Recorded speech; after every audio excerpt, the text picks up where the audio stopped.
I've got lots of them here. And each panelist will have 2 minutes to answer each time I pose a question. Then there will be a questions and comments from you session, the live audience, which will last for 20 minutes.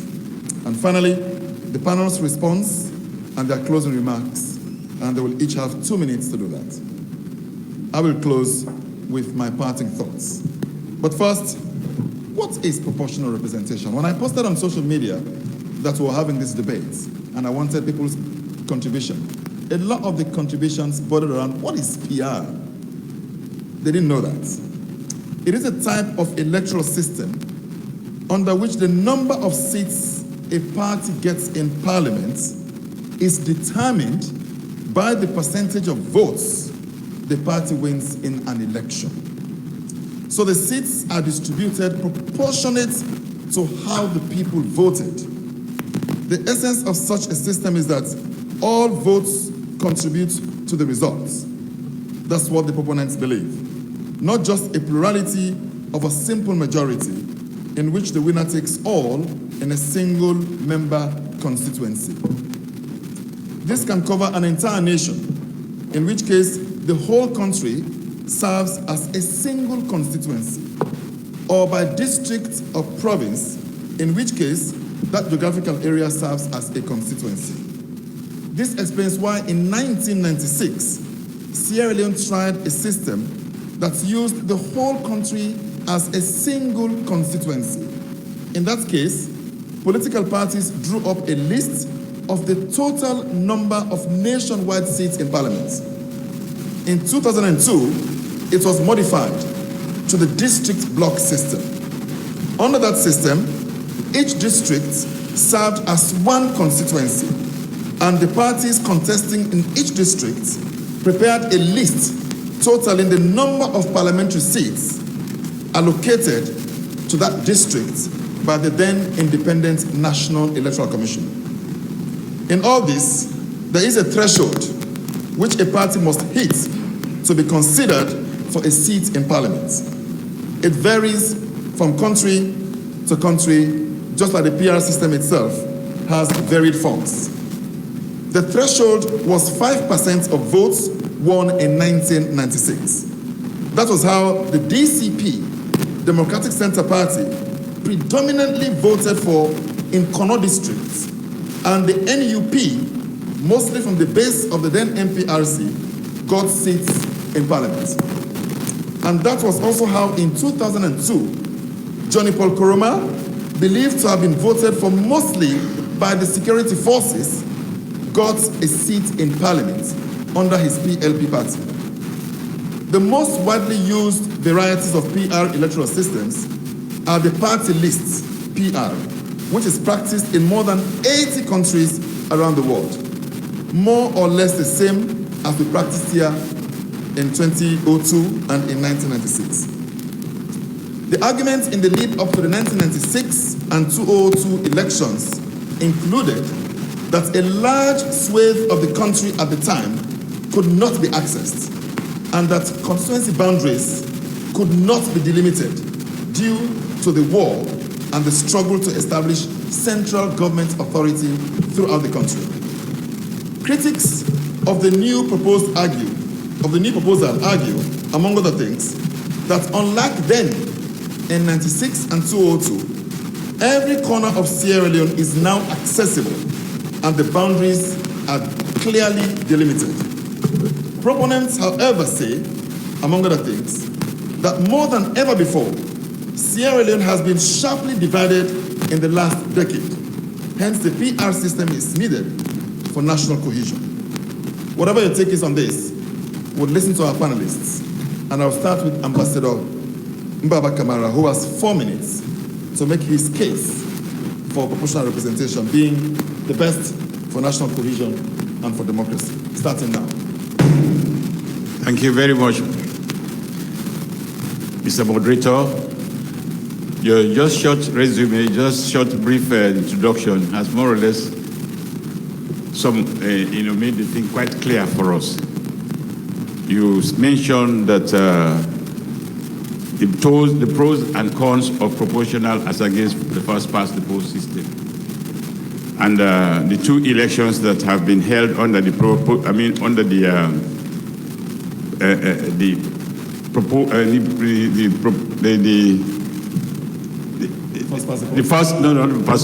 the PR system as against the first past the post system. Well, let me say here, before I start my short presentation, what I'm going to say here, I want to enter a disclaimer here, because there are a lot of discussion going on now on this system, on both the pro and pro systems in Parliament, I understand.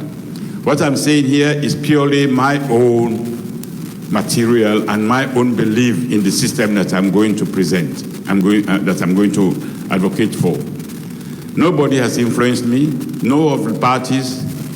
I'm neither here or not there. They are mine and mine alone. I understand there is a bill before Parliament now to usher in the proportional representation for our next elections next year.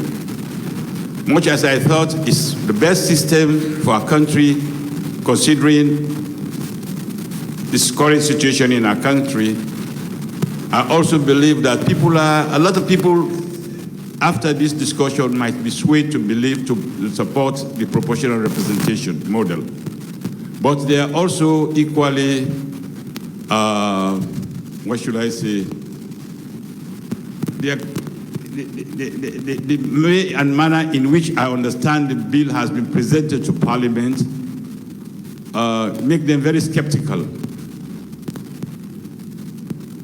On this 11th hour, less than a year to elections, presenting a very serious bill, which I understand also is a little bit has pregnated with some other issues, make people very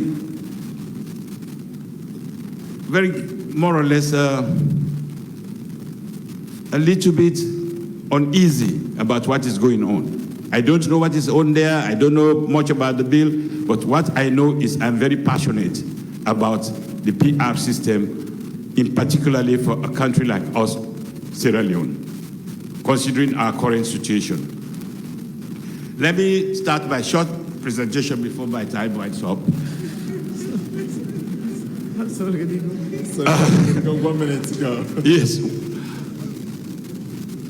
When I was a diplomat, each time I come to Sierra Leone, I will call on the foreign minister and the president. And before I leave, the president, normally he will come and say, why can't you say goodbye to me? In some of our meetings, he will ask me, okay, you've come like a stranger, what are your observations? Thankfully, in 2016, when I came, towards the end of his tenure, after our discussions, I politely asked him, I said, Mr. President, sir, he said yes. Who is that president, please? Tijan Kaba, Amir Tijan Kaba. Yes. 2016 was Amir Tijan Kaba. 2006, sorry. 2006, sorry. So I asked him politely, I said, please, sir, because he doesn't want me to call him Your Excellency. He said, that is too formal between us. He said, just say, my brother. I said, just please, sir, after our discussion, can I? Complete your sentence. Just your sentence. Please give me 1 minute, 1 or 2 minutes. I said, can I ask a question? He said, yes, please go ahead. I said, please, sir, you've enjoyed 2 peaceful general elections under your watch. Now, 1996 and 2002. And the country was at war. And these elections went very, very smoothly, very, very peacefully and smooth. He said, yes.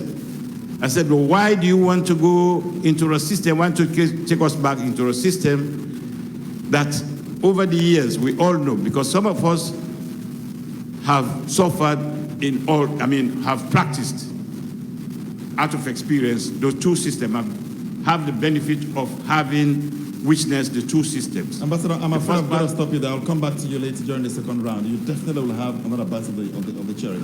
Okay. Dr. Julius Spencer, your 4 minutes start now. Thank you. There are many types of proportional representation systems. But as the moderator said at the start, we have practiced the party list system in Sierra Leone. First national list, then district list. There are other systems. There are the single transferable vote, which is fairly complicated, where people basically rank the candidates, and there's a system for selecting who goes through. I don't fully understand it. Even under the list system, there's the open list, there's a closed list. So there's no one formula that suits everybody. My belief, I've started arguing for proportional representation since 2008. I believe very strongly for a number of reasons. One, we had 2 elections under the proportional representation system. They were both peaceful. Prior to that, elections were rigged, they were violent, etc. We went back to constituency-based elections, violence started again. And each time it has gotten worse. I believe it's going to get even worse next year. So I believe we need to back up. We need to back up and find a system that will enable us to work together as a people.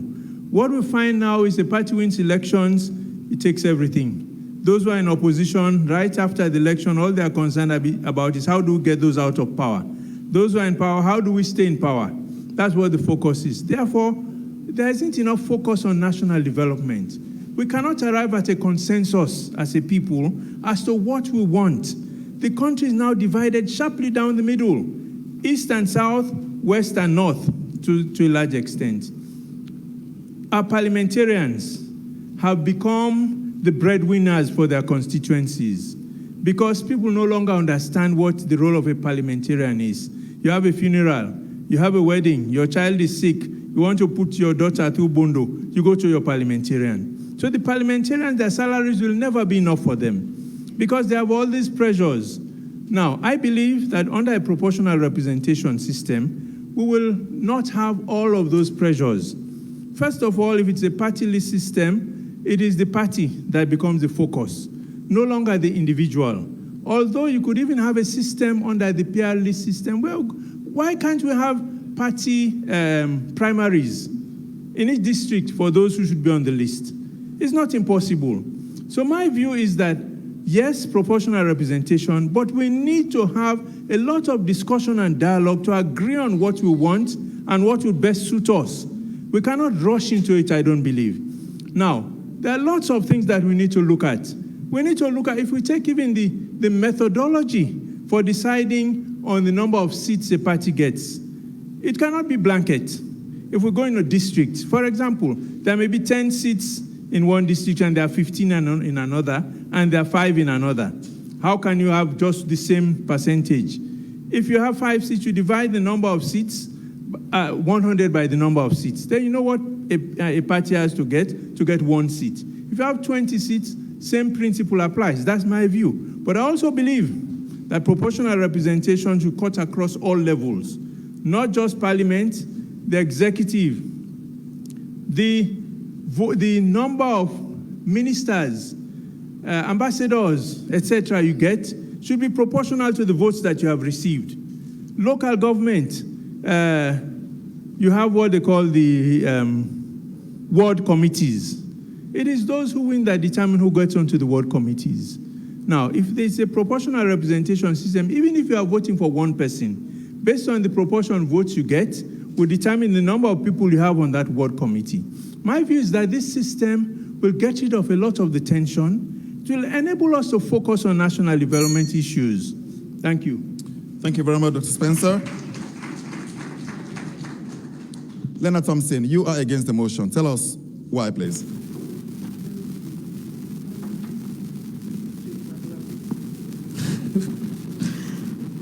I'm against the motion. I think electoral reform is at the heart of this state here.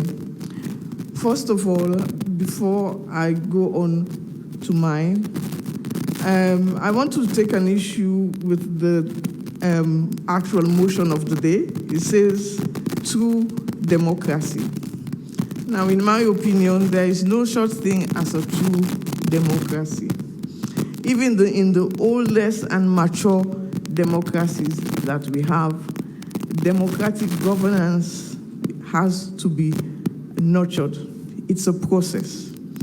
It's a process that is influenced by our experience, socialization, and also political culture. In my estimation, the type of electoral system that we have does not dictate how we practice our own representative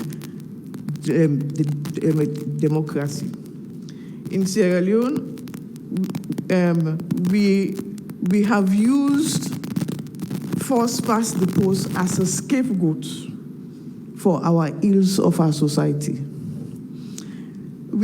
Now we want to substitute PR as the prescription to solve our failure to examine our collective national vision and our identity as a nation state. It should be noted that no electoral system can be described as best or can be said to be suitable for all. We need to look at all facets of our society to address our problems of violence, of poverty, and also seeing the idea that politics is a pathway to wealth. And we also have to ensure that we look critically at our development politically, economically, and socially. Furthermore, when we talk about PR being democratic and representative, we have to respect the tenets of democracy without adhering to the principles of democratic governance. Whatever system of PR is introduced will not change our governance system. Yeah? Now, we talk about national cohesion.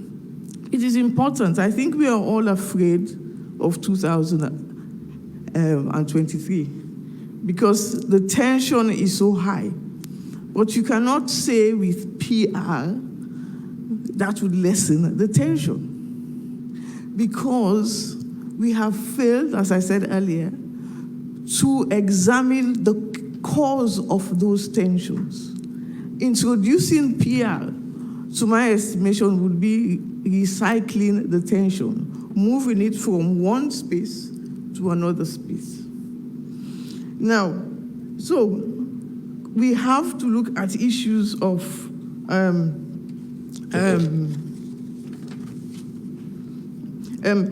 so we have to look at issues that is, what is the problem of cohesion in Sierra Leone?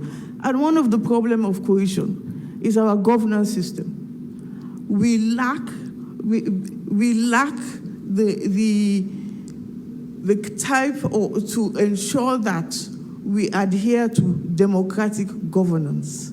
It is lip service for us in Sierra Leone. Changing an electoral system would not change that unless we adhere to this idea of democracy that we all speak about. Therefore, it involves more than electoral change. It means we have to ensure that there is inclusive politics. First past the post system also provides for inclusive politics, because the onus is on those in power, those in the parties, to include others in the party. What we have had is that certain sections of our society feel that they do not belong in the political space. PR, yes. Yes, just end that sentence. End that sentence, please. I will just conclude. So we need inclusive type of politics. So therefore, I submit to the House, PR does not guarantee us an enhancement of the democratic space, nor does it guarantee us national cohesion, because we have yet to truly address the issues of structural violence in our society. Thank you very much. Thank you, Lena. Famata Sorie? Yeah. So I'm against the motion of the House, and I will start by saying that no electoral system is perfect, and that is true for proportional representation as well. But we cannot sit here and discuss these issues without talking about the pros and cons of proportional representation, and determine whether these pros and cons outweigh their political advantages of the electoral system, especially considering our 1991 Constitution, which is an enshrined document, supreme law of the land, that guarantees these a particular type of election for which in 2002, before a PR system was implemented, the president then had to go to Parliament for an amendment then to allow the PR system to go through. One of the arguments I've heard about proportional representation has been that it takes into account the representation based on the system, and minority people have a voice. I have no problem with minority people having a voice.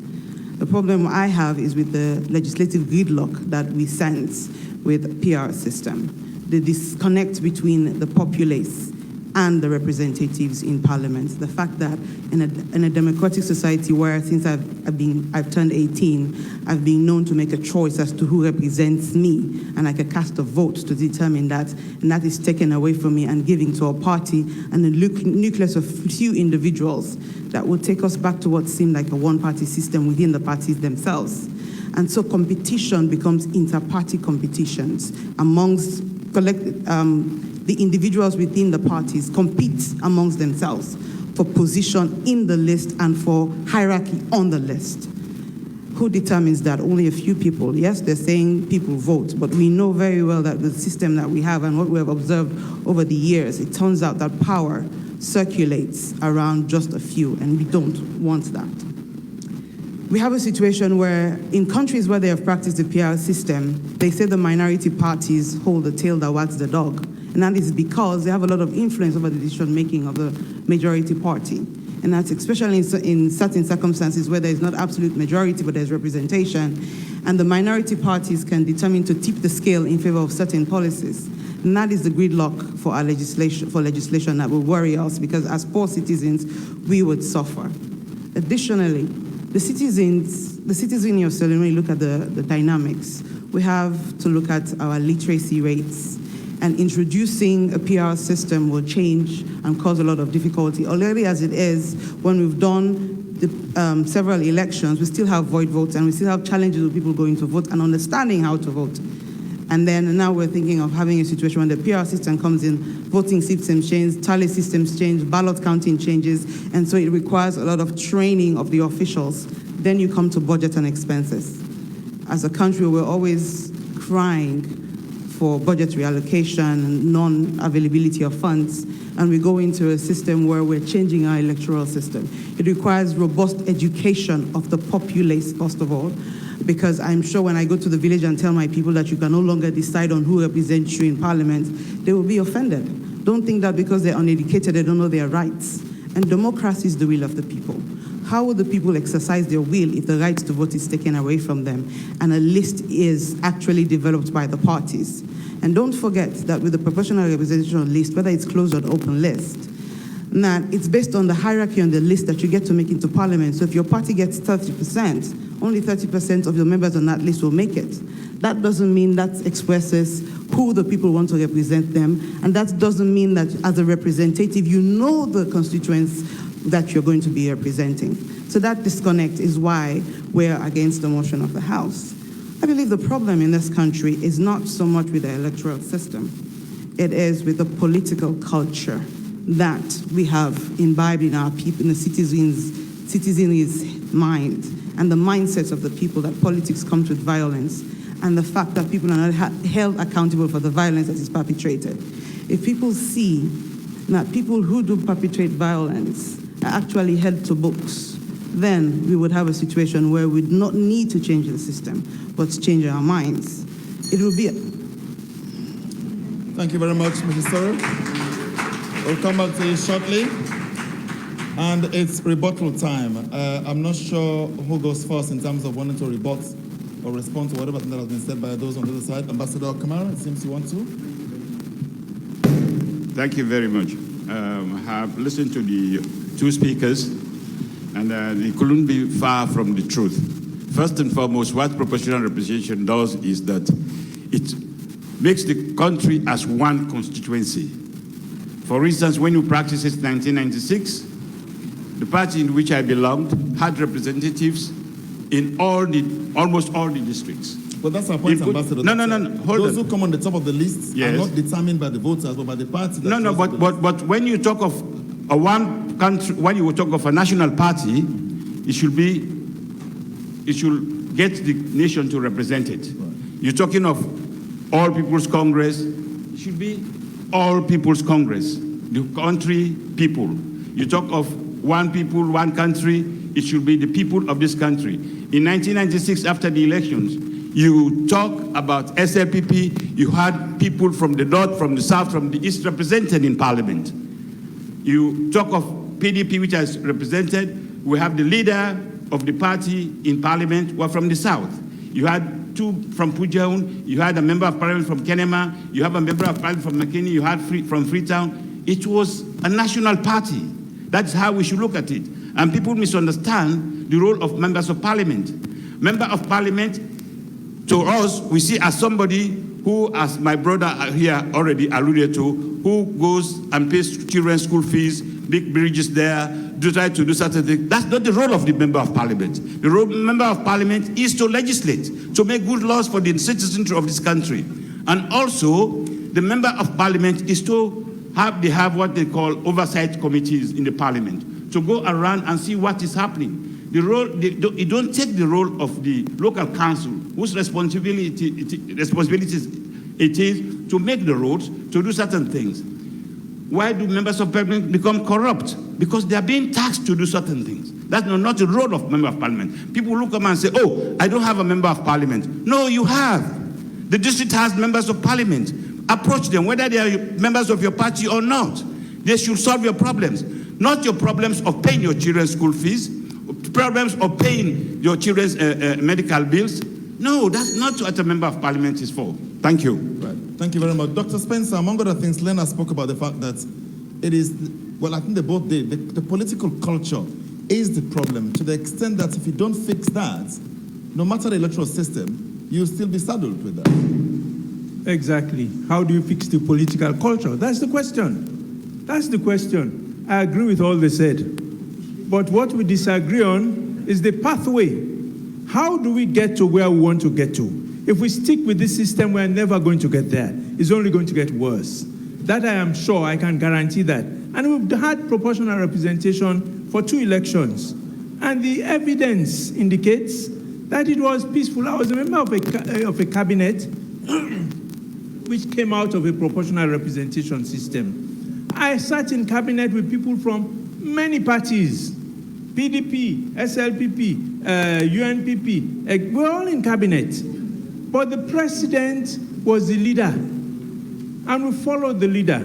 So the question, I don't understand this question of gridlock. Why would we have gridlock? Was that an advantage of the system or probably the magnanimity of the president at the time? It was a combination of both. It was a combination of both. I agree, because the individual has a great influence on how the government works. But if the system is such that the focus is on winning an election and taking everything, and those who lose, all they're interested in is how do we get them out of power, they're not concentrating on how we build this nation, we will never get to where we want to get to. My position is that, yes, we have all of those problems. We have problems of our political culture which has developed over the years. We have all kinds of problems. We will not solve them if we retain this winner-take-all system. It can only get worse. It was not as bad as this in 2007, 2012, and 2018. It's getting worse each time. Now, if you don't belong, you don't get anything. That is the attitude. So if we're all working together as a people collectively, we're agreeing, we disagree, we agree, we discuss and we debate, we arrive at consensus. That is my position. Thank you very much. Lena, I'll come back to you. Ambassador Dada Kamara here, Mbaba Kamara said something to me last year. He said, Umaru, if you went to Parliament in 1996 and said to the SLPP part of Parliament, you said, PRE, people who were MPs would respond to PR, who were teamness. And that if you turned to the PDP and APC areas and said, Bua, somebody would say BCA. In other words, he's saying that if you go there now, if you say PRA to the SLPP, nobody will respond. If you say Bua to the SLPP, to the APC side, nobody will respond. The parliament is mono-ethnic on either side. Don't you think going back to a system that brings us back to where we were is better? First of all, Umaru, I need you to correct my name. It's Lina. Lina! Thank you. Sorry about that. Does that say under the first past the post system that cannot be achieved? Well, as we are now, it seems so. Well, because it goes back to our political system and the political parties. At the end of the day, political parties are there to win election. At the end of the day, political parties are there not only to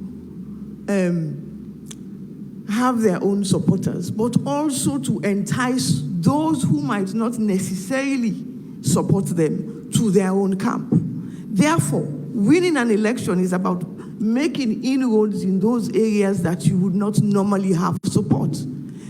PR, fine. I don't agree with the arguments about PR, but let us not think that PR will solve our national problem. We have a problem in Sierra Leone, and we have to look at our political culture, which is toxic. You bring in PR, it is the same that is going to happen again. It is the same thing that is going to happen again, whether we are from this, that, and everywhere. So let us address the fundamental problem of the Sierra Leonean society. Why are we like this? What is our national vision? Where are we going in 5 years? We don't have a vision. We don't have, we basically just toe the party line. And when you institute PR, when we have to rely on the parties to make a list, how fair is that? That man that wants to be an MP would have to be doing favors in order to get to the top of the list. Therefore, how democratic is that, or how representative is that? Lina, how different is that to what we have now when parties award symbols to people to run in elections? That is why I'm saying it goes back to how we are. Putting in a new electoral system would not change who we are. We have to address the fundamental problem of the ills of our society. Thank you. Famata, your rebuttals, they might say things that you want. Yes, well, you know, when Dr. Spencer started and he was trying to give us different kinds of lists, he even said he doesn't understand one of the lists he was trying to propagate. That's going to be the problem of the electorate, quite honestly, understanding the list and how it works. And that's going to require time. I think what he said is that there are some types of PR. Different types. He put forth of different types. Yes, and there's one he said that he didn't even understand that one. He mentioned the closed list and the open list. And we know what we practice here is going to be the closed list system. But in any case, as Lena had said, we have a problem with the political culture and also mindset. Until we untangle those and unwind those, we're not going to be able to solve this problem.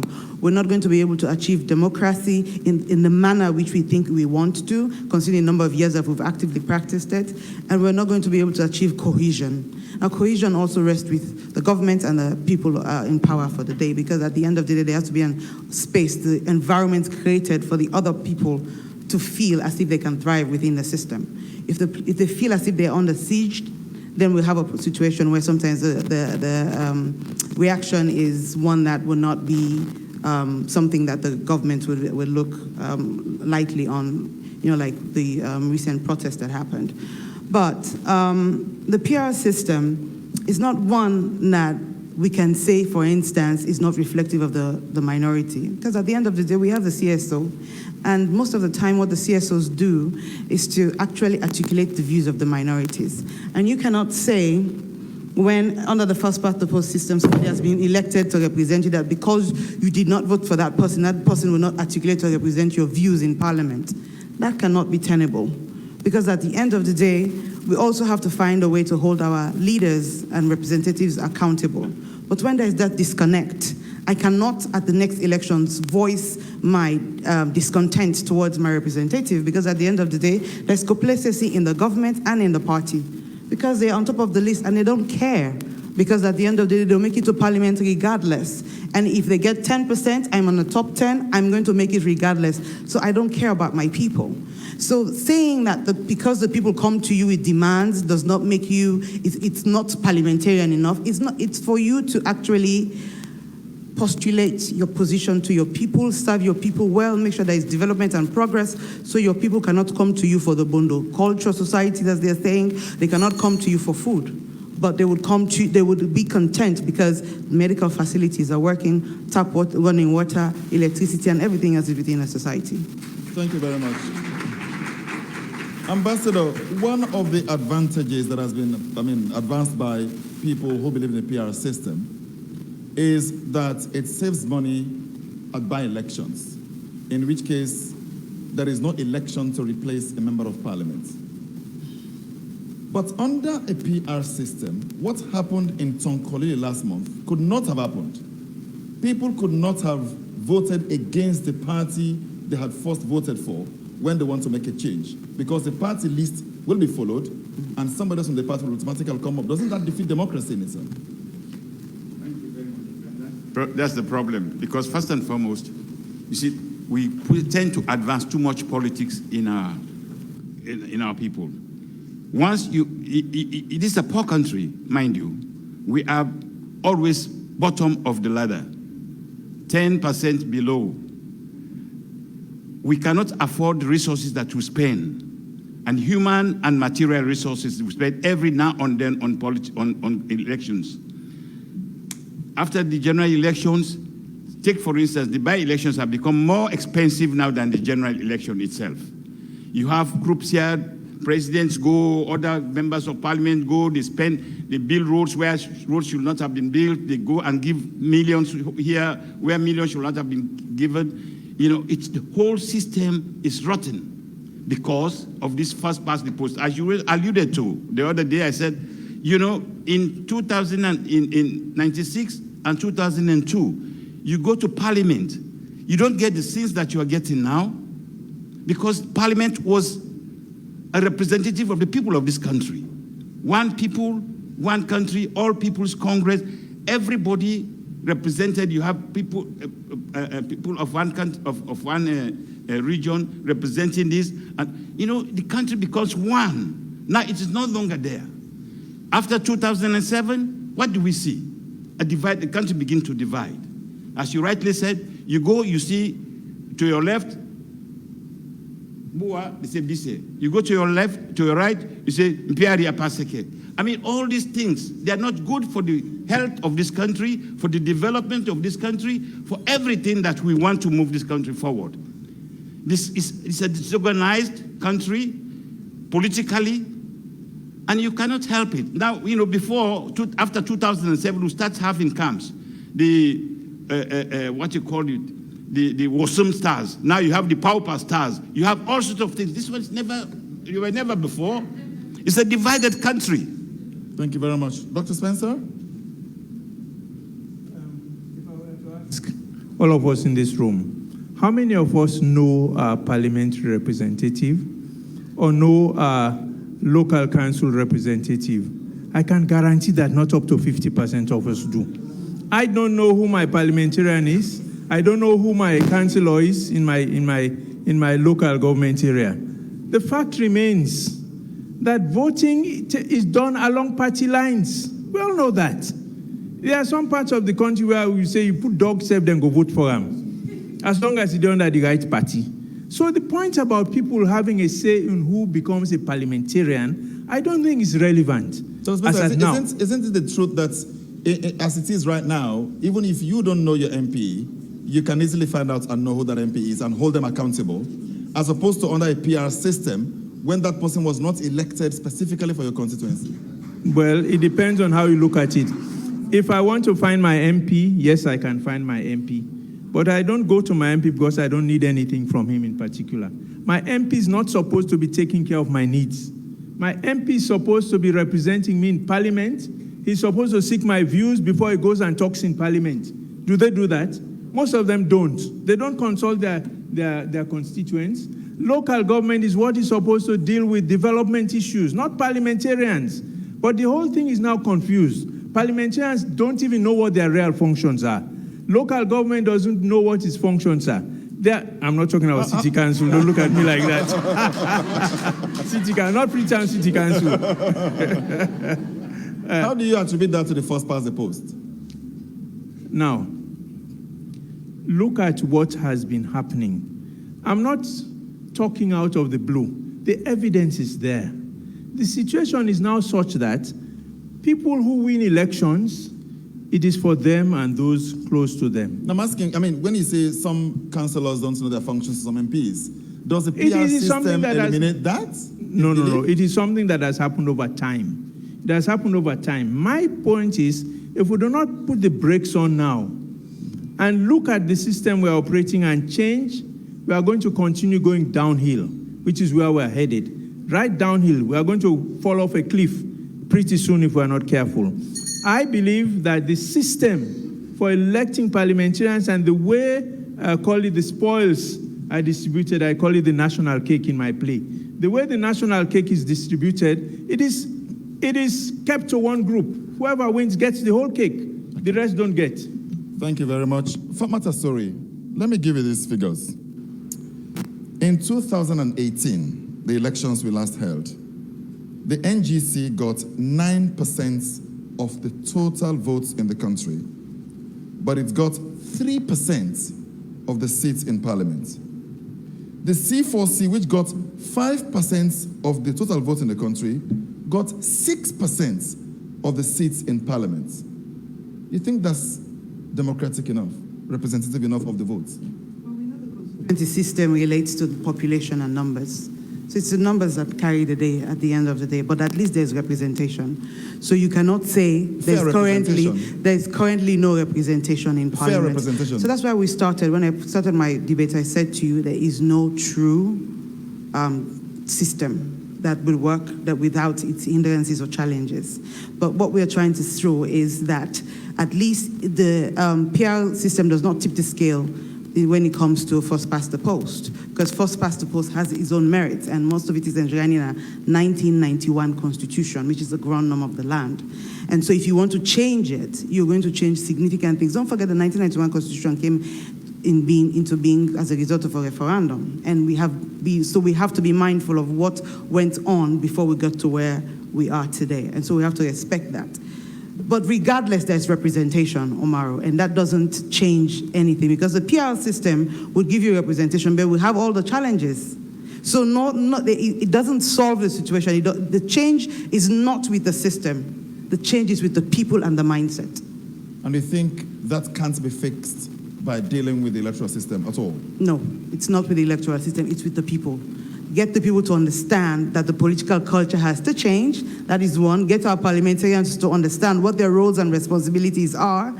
Get to make the governance structure to work properly so that it's fairness, equal play, and justice, and other minority parties or minority people within society have space to thrive.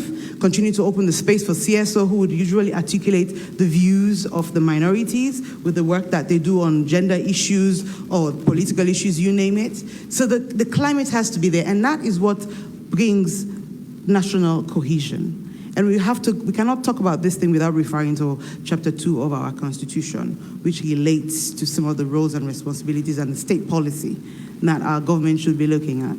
And if actually the institutions are there to make sure things work out the way so that we as citizens can enjoy the rights, the roles and responsibilities under the Constitution. And as well, we should note that voting is a civic right. Taking it away from the people is a disenfranchisement. You think PR takes seats away from the people? It does. It's their votes that will eventually count in allocating seats, isn't it? But not with respect to who represents them. But it will... Go on, just complete. But it will rather be with respect to the parties and the list. but it does not actually communicate their dissent or disapproval to certain individuals or parties, as the case may be, because the proportional system would actually give the parties representation regardless of the people's views. So that is why it is important for their voices to be heard and the opportunity to vote, so that at the next elections, the change that they want would happen. Thank you. Lena, I hope I got it right this time, Lena, some people who support the PR system say that it's ironic that a woman can be opposed to it because they feel it's the most assured way of ensuring that women go to parliament proportionate to their population. In other words, they argue that you can easily prepare your list for a district and say 1 man, 1 woman, 1 man, 1 woman, thereby getting more women in parliament. What say you? And how realistic is that? How are the political parties actually doing that? It's ironic, you say it's ironic being a woman and opposing. We are all not the same. I might be a woman, but I have a different opinion from any other woman. But yes, I have seen the arguments about it being more conducive to women. At the same time, first past the post can also be conducive to women, because at the end of the day, it is the political parties that make the decisions whether or not to select females as candidates. So we can have a first pass, a PR system, okay? We can have that, but who says, what is the guarantee that says that political parties are going to select women anyway? If there's a law that we should have 30% for women at the very least, doesn't that oblige them to have that? 30%. It should be 50%. Well, let's call it whatever we may. If there's a law that says that, doesn't that guarantee it under the system? Yes, it guarantees it, but at the same time, when we are choosing our when we are choosing the people who should represent us, we have to ensure not only that it is representative, but also effective. You can have 100% women in parliament, but they have to be also effective. I am not saying that if women go there, they are not effective, but we have to choose people who would ensure women who would be there and not be there only to serve numbers. We have to ensure we have females who are there, who are effective people, who actually speak, who actually ask questions, and who actually demand to be seen as citizens of this country. If you were a man, Lina, I would accuse you of misogyny. No, it's not. It's the reality. It's the truth. It is fine that we want, and I'm not arguing against 30% for women. In a country like this, we need those quotas because it would not necessarily happen. But what I am saying is our political system, the political parties have to ensure that these quotas are met, and also have to be honest enough to put women where they are supposed to be there. Thank you very much. It's 1 hour, so we pass the microphones on to you, the audience. Thank you very much. You have a microphone, please. I'll go from left to right, contrary to what I did here, right to left. So I saw that hand first. Please tell us your name, and you have 1 minute, please, to make your intervention. Yes, Justice Leonard Taylor, and I will base my question with an example. Now, in the PR system, let us assume that you need 5% to get a seat. Party A has 4%. Party B has 3%. Party C, 2%.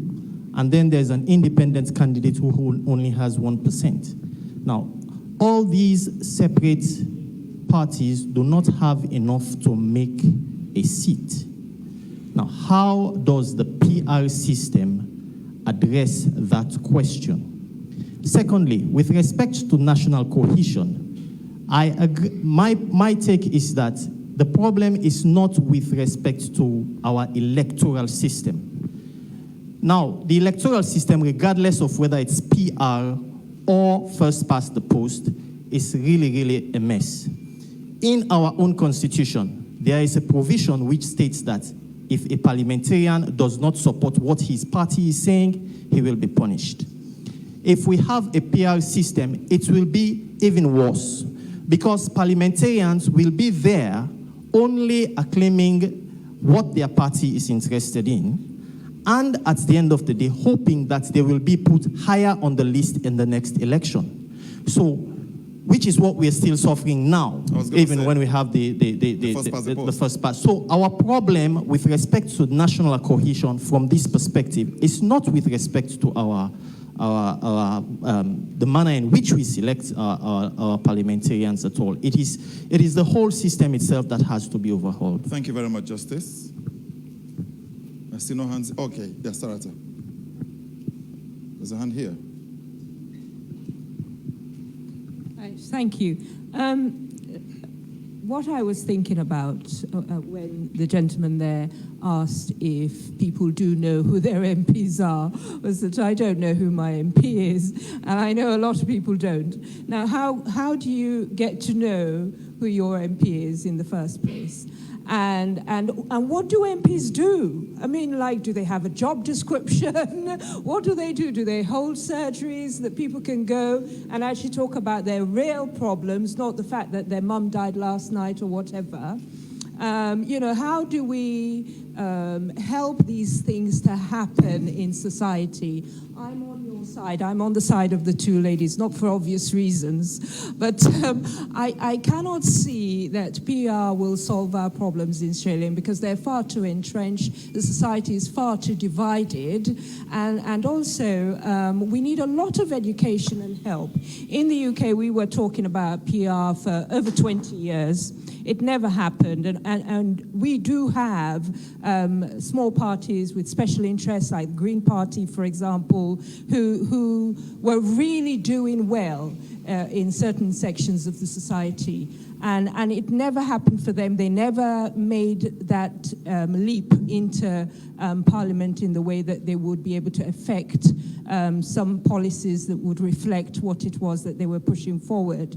I don't know that we have those special interest groups in this country. And I think that we need a lot of education, we need a lot of help. And unfortunately, PR at this time, when we can't even manage to get running water into homes, and I'm sorry to go off tangent, or we can't even, you know, buy petrol for the bus to take the kids to school. That stopped, by the way.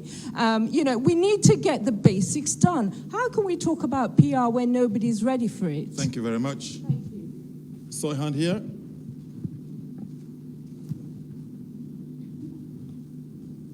Thank you very much, Mr. Moderator. I'm Isaac Masakoi from Frabe College.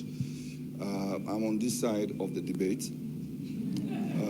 You know, if I'm going to take an exam in the papers written by Dr. Spencer since 2008, I'll pass any day, because I've been reading them really well.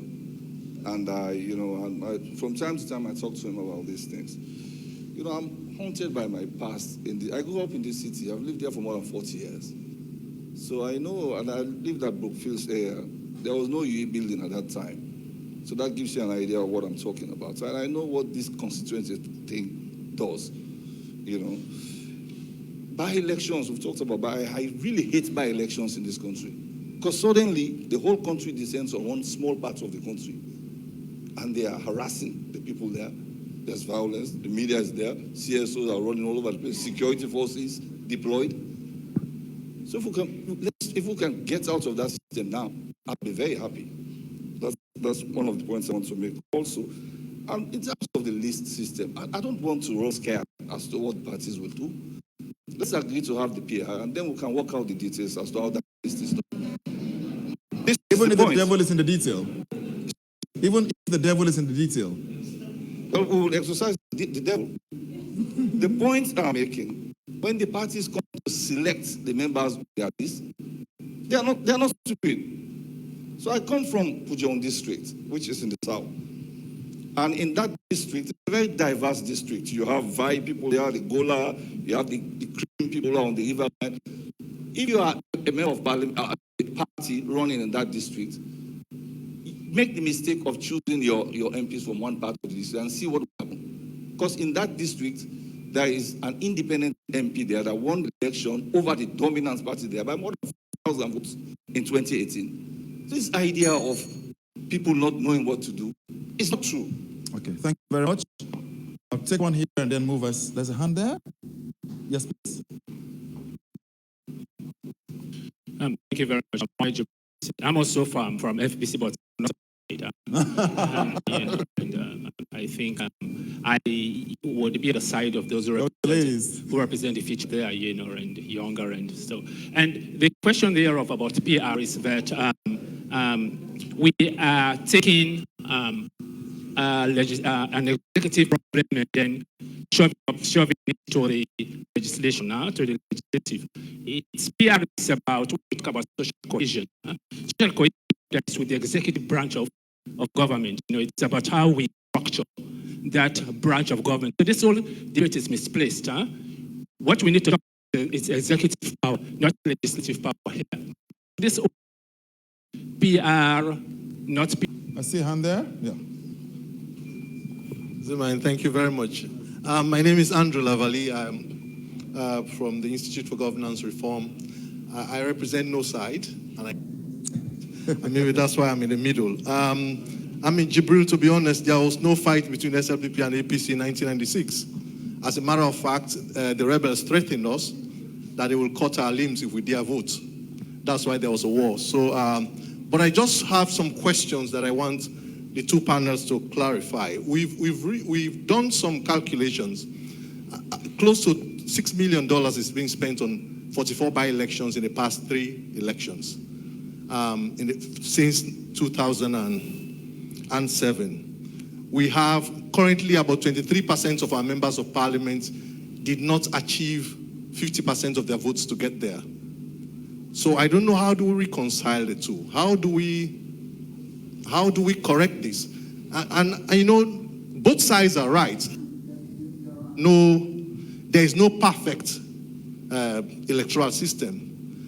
Whether it's what they call personalization of electoral systems or party-based electoral systems, there is no perfect electoral system. But so Sierra Leone, we have to find out the best option, the second best scenario.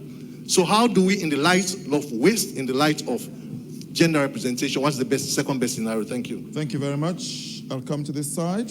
Yes, the man behind the glasses there, please. Thank you very much. Hassan Sano, I am the author of the book, A Born Leader, Military Rule to Democratic Civilian Rule. I was looking at the historical perspective of all of this. Luckily for us, we've tested both the PR and the first past the post system. Well, since 1951, Sierra Leone started having presidential and local elections to 1962. Well, I don't want to talk about the 1967 elections, which generally had to do with 1967 to 68. We had a one-party rule to 1996, nearly 3 decades, 30 years of single-party system and about 5 years of military rule. So we actually start talking about democracy. Sierra Leone is very young with democracy. We actually start talking about democracy when we talk about perhaps the 2002 elections. We had elections in 96, mainly because the people we are calling for elections before peace, during war, as the civil society man said.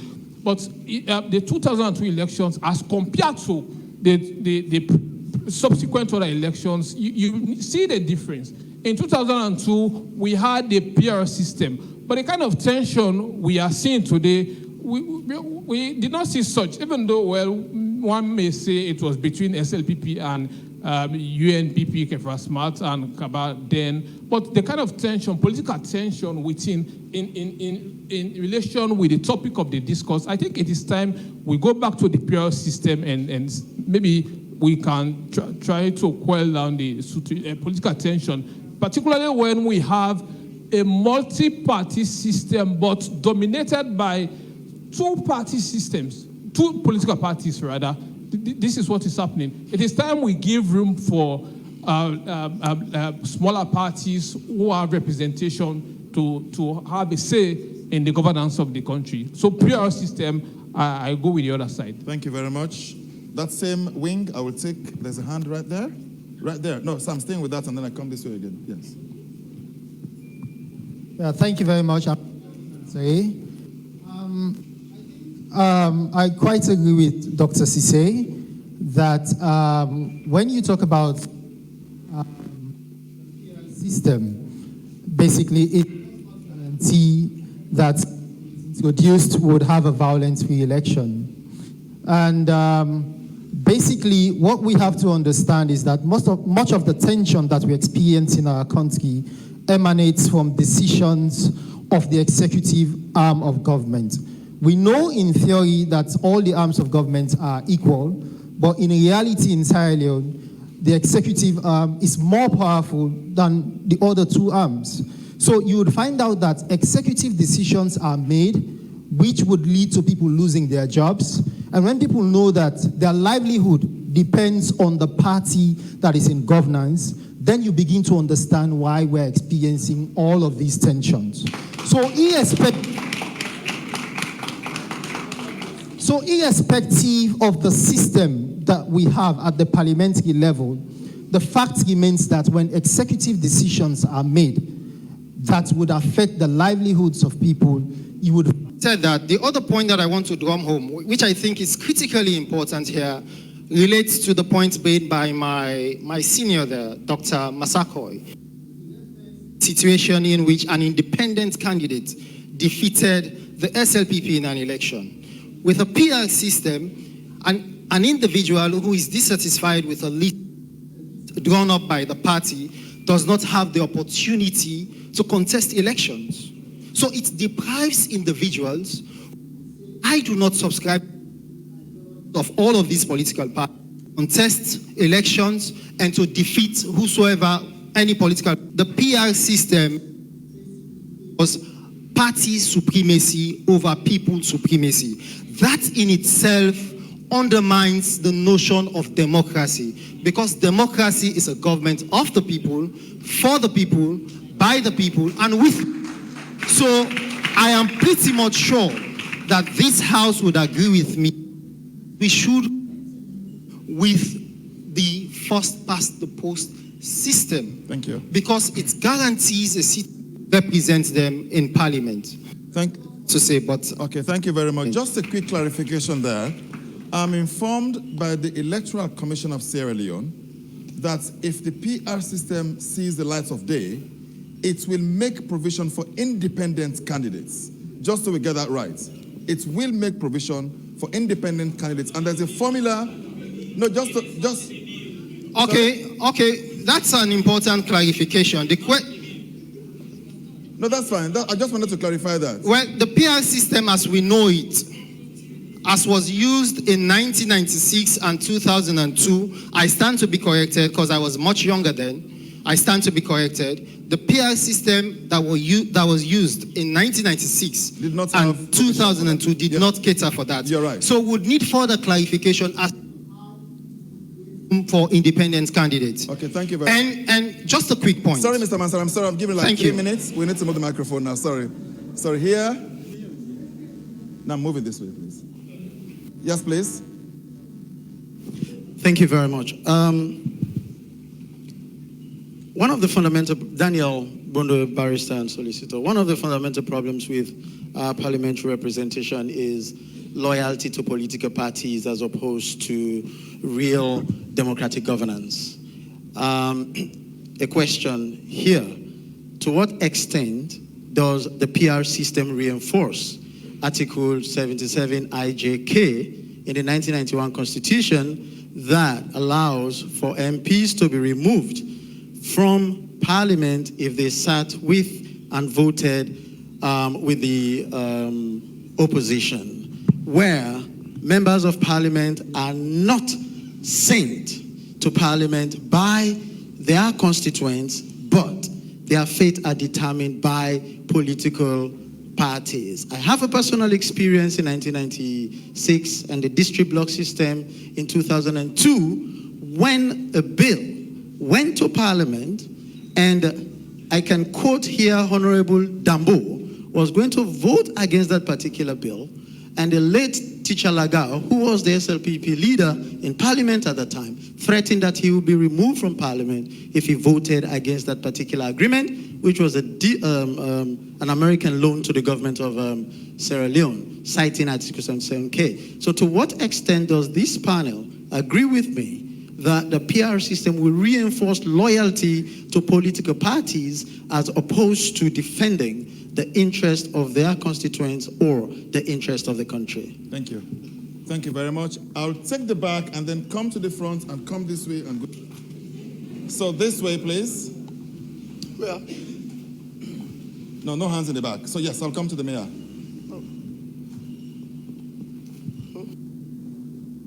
One. Yes, please. Ivona Kisoya. So I really loved the opening statement that Famata used. She said, first past the post is being used as a scapegoat for the ills of our political system. And that's where I'd like to start. And then I'd like to jump to Dr. Spencer, who speaks with such nostalgia of being in a cabinet that reflected all the people from all over the country. Dr. Spencer, as Umar pointed out, that was more about the leader at the time. The PR system does not guarantee you having a representative cabinet. It's not part of the bill. It's not part of the system. It speaks only about how the parliamentarians find their way to parliament. The other point that's come up quite a bit, again, scapegoating, the first past the post, is this business of MPs and their role versus local authorities who don't know what their job is, I think it was said. But the point with that is, where is the provision? MPs were given development grants. Ward councillors were not. These are executive decisions which impact the way governance is done. This is where the problem lies. The problem lies in how we do politics, how we do governance. And I want to just close with this.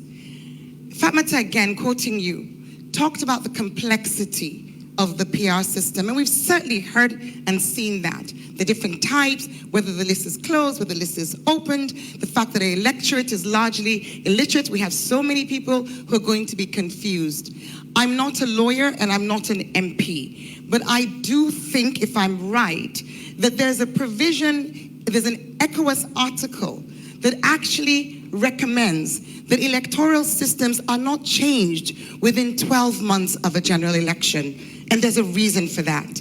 Because complexity will lead to confusion of our voters, and that in itself will disenfranchise them and will take us away from democracy. As Dr. Spencer said, this is a complex system.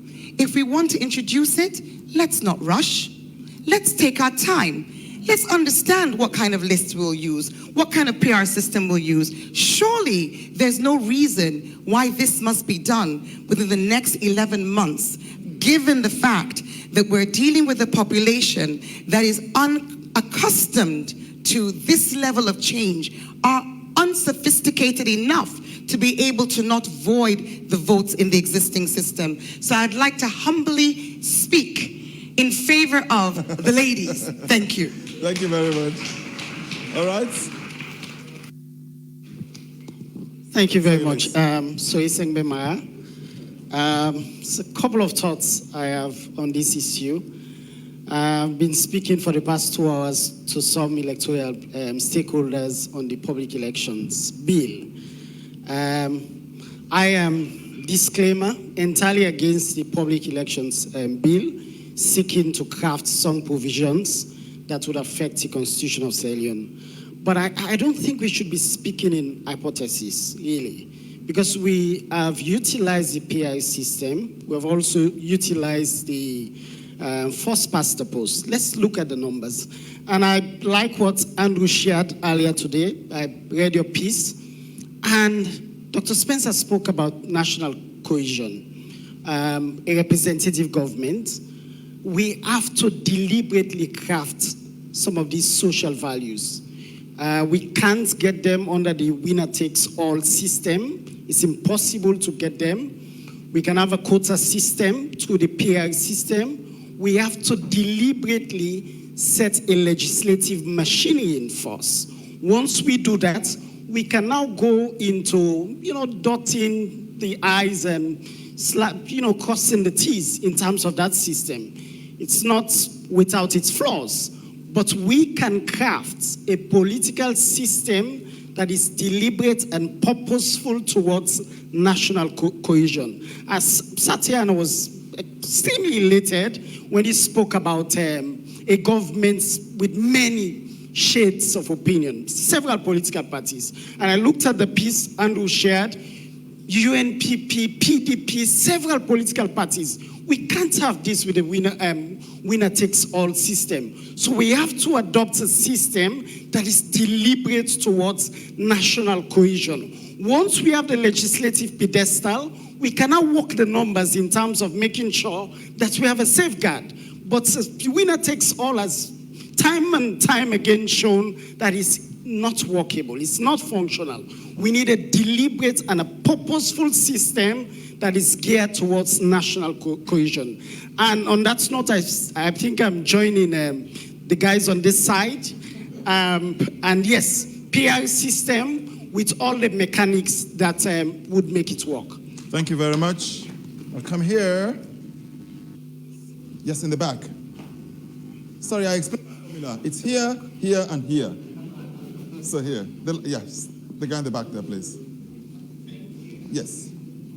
No, this way. So, I'll come back to you, but that way, please. Right, thank you.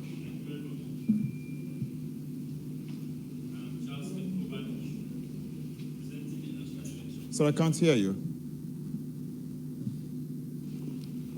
Charles Kefkobai, National Elections Watch. What I've not heard from all of the speakers is the fact that nobody, especially from the side of the PR proponents, nobody has given us empirical analysis as to the advantages in the PR system since Sierra Leone 1996 and 2002. Okay, maybe 10 minutes. Yeah, so.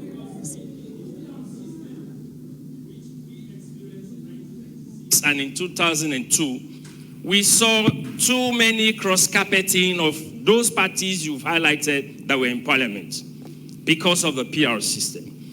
If you have a system of the first past the post, you are also bound by the interest of your to parliament to represent them, whilst you also represent your political party in parliament. So cross-carpeting is a little much restrictive within the first past the post, as we've seen over the last 14 years, compared to when we had the PR system. And again, like one speaker said, we are debating something that is already in violation of an international treaty that Sierra Leone is also a signatory of. We are barely 11 months, 2 weeks to elections, and we are discussing a bill that we want to pass that will usher in the 2023 elections. So by virtue of the fact that as a country, being a signatory, we are in breach of that protocol. Two, the first past the post guarantees, like Umar Fofana said initially, had it not been of who was next in line, and that next in line will now come to parliament to represent the political party's interest and not the interest of the constituents of constituency 056. So we also need to look at all of these variables. Does it help the country at a point that we are now preparing for 2020 elections, or do we give time after elections to really come back and look at this, all of the variables, the advantages and disadvantages, whether it will benefit the country before we opt for it? And lastly, somebody mentioned we spent 40-something billion. But again, we should understand, it's part of our democracy. We don't have... Billion, not the currency. Yeah, we don't have a... we don't have a midterm electoral system. So, in order to absorb that, we have the by-election. So that if we lose a parliamentarian, we opt for the by-election. If we have had a system of, say, midterm elections, then you wait for midterm and then you do your elections to replace. So for me, it is not the system. Like Ibrahim said,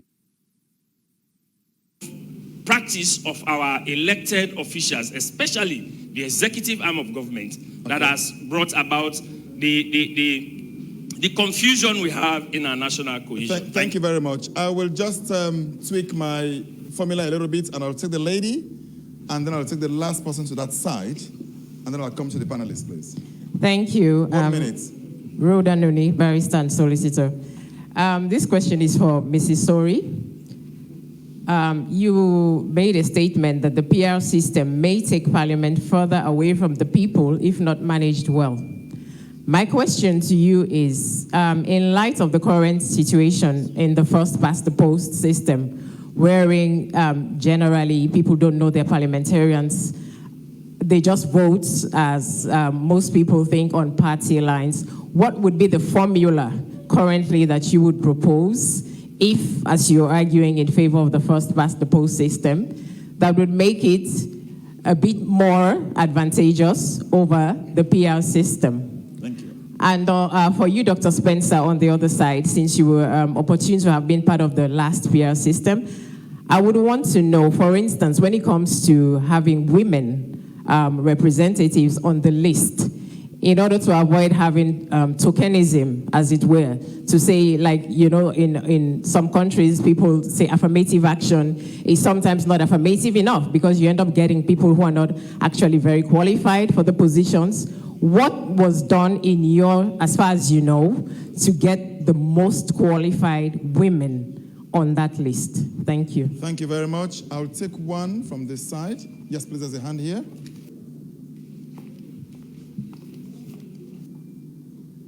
Thank you very much, Mr. Moderator. Ibrahim Sorie is the name. Are you disagreeing with the wife here? No, I am supporting. I'm on that side. And I'm supporting it because I believe that the PR system is quite an unfair system, and it's a system that, even though it may have some form of democratic tenets, is essentially undemocratic and essentially a system dressed in borrowed robes. And why do I say that? I say that, let me give practical examples, or practical scenarios. So for instance, let me take the example of my paternal district, Gambia. And there are 6 constituencies as of now. I don't know what the new census will determine, but there are 6 constituencies, and that's how it's been for the past 2 election cycles.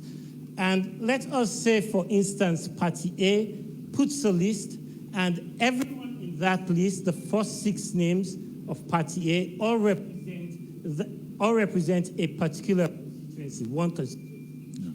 And then during the course, or during the cycle of the life of Parliament, the seat becomes vacant, either through the person becoming a minister, the person becoming an ambassador, or the person dying, or whatever circumstances. Or the person resigns because he has an issue with the leadership or whatever. But in that case, you have these 6 names representing 6 constituencies. And let's say that Party A clears all 6 seats. And then you have the 7th name represents maybe the 1st constituency. So for instance, Cambia Central. But the person came from Cambia Northwest. The person who resigned or who died or whose seat is vacated comes from Cambia Northwest. There you have a situation of Cambia Central being overrepresented and Cambia Northwest no representation, in fact. And then you have another situation of where you can have people just go to parliament by piggybacking on the popularity of others. And what do I mean by that? So again, Cambia you have 6 members. In this case, instead of the party clearing everybody, one party clearing all the seats there, this party only clears, party A only clears 3 seats. But candidate 1 or the person first listed on the person first on the list scores only maybe 100 votes. Candidate 2 scores 200 votes. Candidate 3 scores 300 votes. But candidate 6, who is probably the most popular person of all the 6 candidates put together, scores 20,000 votes, can't make it on the list, can't get a seat because his name is down on the list. And why is his name down on the list? But how do you know that candidate 6 scored the highest votes? Because they will be voting by areas. No, they'll be voting. I think we need to understand a bit more. I understand how it operates. And usually how it operates, even though it's a district block system, the candidates would be placed by constituencies. Normally using the old line, you would not put all 6 candidates from Cambia Central from one constituency. You'd have to spread them across. So if... Sorry, Mr. Sorie, we're running out of time, but let me just quickly say what I know. Thank you very much for that. But that's a very good point you brought. As we go on with this debate, more and more issues will come up. What I have been informed about is, as I kept reading yesterday, preparing for today's debate, is this. The proposal is for districts to drop their list, or parties to drop their list based on districts. So whoever votes in District A will be voting for the party of their choice in that district. And the total number of valid votes will be divided by the number of seats in that district to determine which party gets what percentage of the seats. And I'm informed, and I think I need to let you know this, that the threshold is going to be the barest minimum needed to win 1 seat in a district. That is going to be the threshold. But it's up to those whose... It will depend on the number of registered voters in the district. But as I say, it's up to them to let the public understand this. And I just thought I needed to clarify this point. I'll come to my panelists to respond to so many issues that have been raised here. Unfortunately, we don't have a luxury of time, so I'm going to restrict them to 2 minutes. I will start here. Dr. Spencer. Thank you. I don't know what the problem is. Either most of you did not hear what I said, or your mind is closed, focusing on 1996 and 2002. I have not been advocating for what happened in 2002 or 1996. I'm talking about proportional representation in general. I am not advocating for it to happen now. In fact, I did say that there needs to be a lot of discussion and dialogue. We need to determine what we need as a people. I'm not advocating, I've not even read the bill. I don't know what is in the bill. I don't know what is in the bill, really. That's the truth. So I'm not arguing for a bill. I'm arguing for the system. And I said also that we can craft our own system. What is stopping us from determining that to get on that list, you have to have the members of that party in that district have to vote for you? What is stopping us from doing that? So what I'm saying is, let us open our minds. Maybe it's because I'm a creative thinker. I do not think along normal lines. So I'm saying to you that proportional representation, by its very nature, has advantages over the first past the post. And our history has shown us that that is the case. So, yes, we have all these problems. How are we going to stop, reflect, and change course? If we continue with the path we are taking, we will never change course. We'll just continue going downhill. So, I'm not saying we should have proportional representation for the next elections. I don't think it is possible for us to do it right. I'm saying I've started talking about this since 2008. Not even last year, since 2008. I've said all the time that we have to have a real national debate, open it up, Let us examine the possibilities and determine what we need for ourselves as a people. Just like we have to review our economic system. All the systems we are practicing in Sierra Leone were not meant for us. They are brought by the colonialists and left for us. They are all exploitative. So if we do not rethink and look again at ourselves and what we are, how we've been going along, and change course, and I believe that the electoral system has a major role to play in where we are today. Thank you. Sorry, Doc, before you go, please, just in maybe 1 minute or less. Earlier, you spoke about the PR system being extended to the cabinet, to the cabinet itself. How does that work? And I ask this with it in my head, that one of the best PR systems probably is in Israel. It's a parliamentary democracy. How does this work in a presidential system? It depends on what we want. That's why I say, for me, the proportional representation system should start from the top, go right down. From the executive, whoever runs for president, which party gets the largest number of votes, gets the largest number of cabinet ministers, whatever, ambassadors, parastatals, etc. Let us allocate them based on the number of votes you got. Okay. That makes it easier for us all to come together and agree. I say again, right now, a party wins election, all they're thinking about, how do they retain power?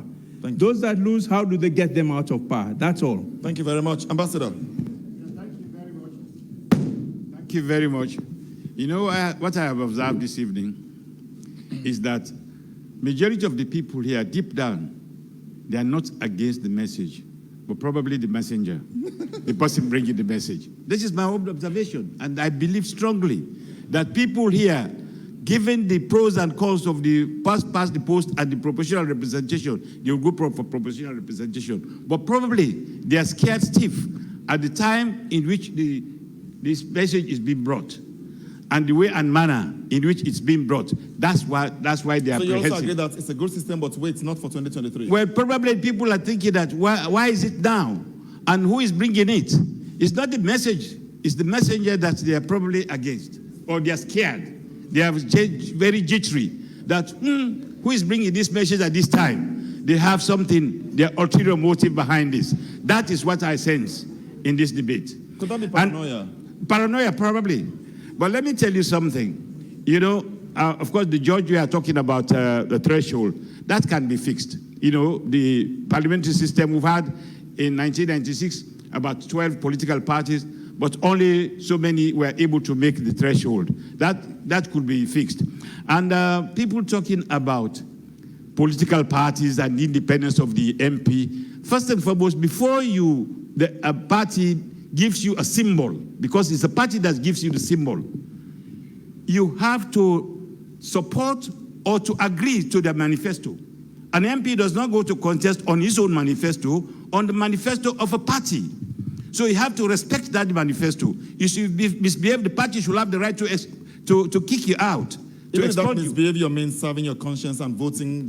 Yeah, but the party has a manifesto. You subscribe to that manifesto. You resign before, because, no, come on. It's not your own, otherwise go and set up, go as an independent. With provisions are there.